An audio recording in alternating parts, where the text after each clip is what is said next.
4. I had a meeting. He had not expected to be able to see her so soon, and Saikara Kondo stared in surprise. But it was still working hours. If it's during a break or after work. At Saikara's words, the one who panicked was his superior, Helmet. Kondo, the Saintess is summoning you. Forget work, go quickly.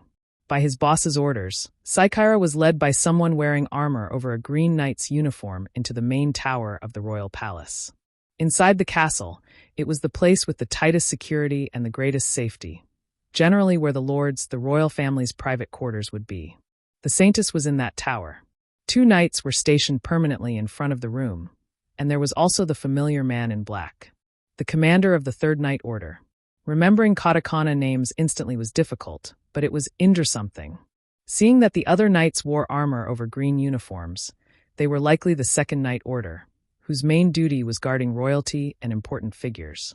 The man, as impeccably put together as ever yet looking lethargic, flicked a glance at Saikara and, without saying a word, had the door opened.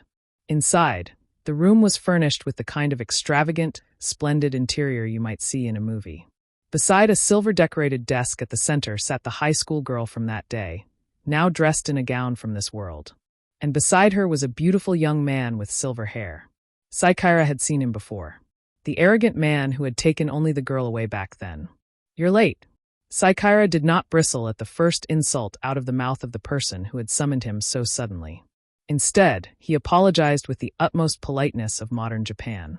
He might be expected to kneel, but since it was only his 3rd day here, he hoped they would give him some leeway. Julia-sama, please stop. This is my fault for being selfish and saying I wanted to talk. The girl, wearing a pale yellow dress and with hair more lustrous than before, restrained the overbearing man. I'm sorry, I'm Saikara Kondo. She had tried to address him without knowing his name, so he understood and introduced himself. Kondo-san. I'm Yua Shiraishi. The girl, Yua, introduced herself as well and smiled with healthy, rosy lips. I wanted to talk to you sooner, Kondo-san, but there was so much to do, so it ended up being late. Told again to take a seat, Saikara sat on a leather sofa and listened to Yua. Aresh-san, please sit down too. I'm fine. The Third Knight Order commander in black was offered a chair as well, but he curtly refused and leaned against the wall a short distance away. Saikara wondered whether a knight could behave like that, but decided it was not his place to care and faced forward again. Glossy hair, healthy skin, manicured nails, a fine dress. It seemed she was being treated carefully. Have you heard about this world? Yes. About the miasma and the Saintess, right? They had abducted a Saintess from the place revealed by an oracle in order to purify the miasma blowing out from the demon forest, forcing her to fulfill the role. Of course, he did not say that aloud.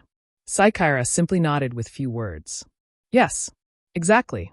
Apparently I'm that Saintess, and it looks like you got dragged along and ended up here, Kondo-san.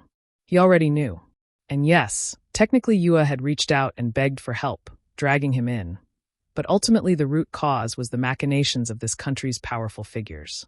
He did not say any of that. Seems so. As Saikara merely nodded like a calm, still see the man beside Yua, Julius, cut in irritably. What is with that attitude of yours? Yua is worried about you and took the trouble to speak to someone like you. Surely you have more to say. He did not recall being worried over, and if he spoke his mind, it would become an accusation against the country. But more importantly, who was this man, anyway? I'm sorry, that wasn't my intention.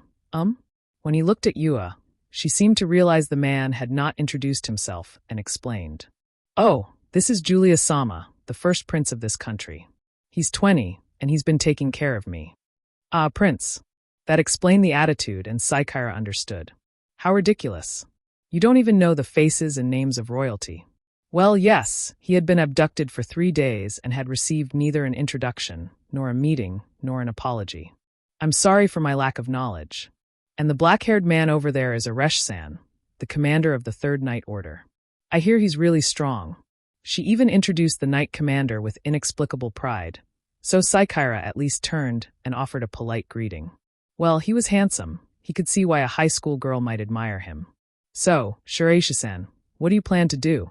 Returning to the main point, Yua lowered her gaze once, then lifted her face again. With anxiety coloring her expression, she looked straight at Saikara and spoke. I'm going to do the Saintess job, because the people of this country are in real trouble, and I'm the only one who can help. Saikaira blinked slowly. Thinking about it, she was still a high school girl who had never entered society, and she seemed rather sheltered. At that age, even in an unreasonable situation, it was possible to swallow what everyone around you said. When he shifted his gaze, the prince was watching Yua with a satisfied, affectionate look. There are things I want to discuss as someone from the same country. Could you leave us alone? He tried, thinking it would be bad to speak in front of the prince. But of course, the prince frowned deeply and rejected it. What are you thinking, suggesting a man and woman be alone together? It seemed to Saikaira that, before he arrived, only Yua and the prince had been in the room. How did that fit? But luck seemed to be on Saikaira's side, because at that moment, a restrained knock sounded at the door. When Aresh opened it, a man in a butler's uniform entered with a bow. Pardon the interruption, but His Majesty is summoning Prince Julius. What? I'm busy right now. My apologies, but it is urgent. Julius hesitated, then clicked his tongue at the unyielding butler and stood. Aresh, I'm leaving this to you. Do not take your eyes off them. Yua, I'll be right back. Then he glared at Saikaira in silence and left the room. Left behind were Saikaira, Yua, and the Third Night Order commander. He hesitated, but decided that unlike the prince, this man likely would not cut him off. Bracing himself, he spoke in a slightly lowered voice.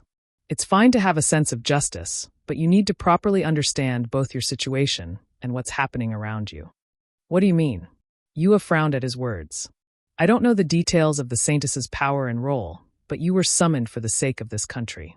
You should think carefully about what that means and confirm the conditions and the details properly before you act. They had abducted her from the start in order to use her, without caring about her circumstances. He did not know how dangerous the Saintess's role might be, and for the kingdom, as long as the miasma disappeared, it would not matter if she died. Are you telling me to refuse? I'm not saying refuse. I'm saying at least understand the situation first. But if the miasma comes out, lots of people will die? I'm the only one who can do it, so how can you say something so cold? This was not about coldness. He was talking about Yua's safety. You should verify the facts behind. Only the Saintess can do it. People will die, and miasma will come out. Are you saying everyone is lying? I'm not saying that. But these were people who felt nothing about abducting two strangers. Whether it was Saintess faith or whatever, Saikaira thought a country should make efforts to solve its own problems within the country. Everyone is suffering so much. How can you say something so awful? He was carefully keeping his voice down, yet Yua shouted emotionally. This might be audible outside the door. Thinking he might never get another chance to speak directly with Yua, he had pushed too hard. At this age, people tended to prioritize emotion and a sense of justice. There might have been a better way to say it. Kondo-san, I heard you're getting money from the country. And yet, how can you say such horrible things? That's enough. I'm going to do my best for the people of this country. After declaring that, Yua retreated through another door at the back of the room. Saikaira could only sigh. That was likely her bedroom. It seemed she was being treated carefully, at least. Responding to Aresh's silent demand, Saikaira stood and left the room. Rather than an escort, it was probably to remove him from the main tower. Accompanied by the knight who had come to fetch him, he departed. To the end, neither Yua nor the prince apologized to Saikaira. Saikaira reflected. For a girl of Yua's age, it was generally adults who should patiently teach, admonish, and guide her. But in the first place, Yua and Saikaira had no ties at all. They were strangers who had met for the first time in that place, at that moment. Did he really have any obligation to go that far for her? Well, whatever. He would decide depending on circumstances. For now, even Saikaira had no choice but to solidify his own footing first. Mentally exhausted, that night he drank the nutrition supplement Norbert had given him, and then went to bed. It tasted awful.